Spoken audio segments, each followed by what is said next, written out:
ఒక ఇండిషన్ మీ యొక్క పోటును పోతుంది. యాడ్లు అయ్యే కదా సెల్ ఫోన్లోను, ఒక్క ఇండిషన్ అంట, ఇంకా మరలా ఇంక 2 మెడిసిన్ లేదు. కానీ నేను ఒక సూత్రం చెప్పాలనుకుంటాను. మోకాళ్ళు నొప్పి ఉన్నవాడు తెల్లవారుజామున ఒక గంట మోకాళ్ళు వేసి ప్రార్థన చేస్తే ఇంకా సూపర్ అంట. మన బలం అదేనండి. మన బలం ఎక్కడుంది? క్రైస్తవుల బలం ఎక్కడుందంటే మోకాళ్ళ వేసే దమ్ము నీలో ఉంటే కార్యం చేసే దమ్ము దేవునికి ఉందండి. ఆమేన్. మోకాళ్ళు వేసే బలము నీకుంటే కార్యం చేయగల దమ్ము దేవునికి ఉంది. కన్నీళ్లు కాచే ఆ కనికరం నీకుంటే ఆ కార్యాలలో సఫలతించే దేవుడు మనకున్నాడండి. ఆమేన్. చేతులెత్తి ఓపిక నీకుంటే ఆయన చేతులు పట్టుకునే ఆయనకు స్వారూప్యం, ఆయనకు కృప మన దేవుని ఎదుట ఉందండి. స్తోత్రం చెప్తామండి. ఎస్, ఇది వాస్తవం, ఇది మర్చిపోవద్దు. బలహీనతలో ఉన్నవారులారా ఈ మాట జాగ్రత్తగా వినండి. నీవెంత సమయం మోకాళ్ళు వేసి నీ దేవుని కొరకు విశ్వాసంతో మాట్లాడుతావో, స్తుతిస్తావో, ప్రార్థిస్తావో, నీ శరీరపు రోగాలను ప్రభు నీ మోకాళ్ళ ప్రార్థన ఆ ఓపిక చేత గెలుపు నీకు ఇవ్వబోతున్నాడు. ఆమేన్.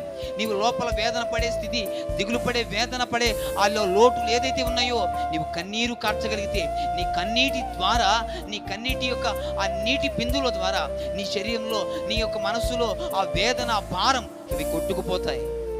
నీవు చేతులెత్తుట ద్వారా నీ మీద పడుతున్న ఆ అవమానం, నీ మీద పడుతున్న వేదన, నీ మీదకి రాబోతున్న నష్టం, నీ మీదకి రాబోతున్న ఆ దుష్ప్రచారం, నీవు చేతులెత్తుట ద్వారా వాటిని జయించగలము. అర్థమైందా? ఈ 3 సూత్రాలు పాటించాలి. ఈ 3 సూత్రాలు లేకపోతే క్రైస్తవుడు కాదండి. ఈ 3 సూత్రాలు లేకపోతే మన ప్రార్థన, మన పరిచర్య దేవుడు అంగీకరించబడడు. అది ఏ సేవకుడైనా మోకాళ్ళ అనుభవం ఎప్పుడు పడిపోతాడో అప్పుడే డౌన్ అయిపోయినట్లు లెక్కండి. అర్థమవుతుందండి? మోకాళ్ళ ప్రార్థన ఏ సేవకునికి లేదో కష్టం. అది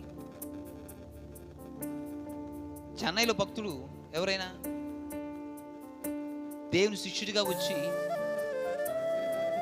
ఒక జ్ఞాపికను పెట్టి వెళ్ళాడు. ఎవరైనా? తోమా గారి సమాధి, ఆ యొక్క ఆయన ఉన్న ప్రాంతాలన్నీ కూడా మీరు చూసారు లేదో, నేను చాలా 2-3 సార్లు చూశాను. ఆ భక్తుడు ఎక్కడ మోకాళ్ళు వేసి ఆయన ప్రార్థించాడో అక్కడ గుంటలు పడిన ఆ యొక్క గుర్తులు ఇప్పటికీ ఉన్నాయి.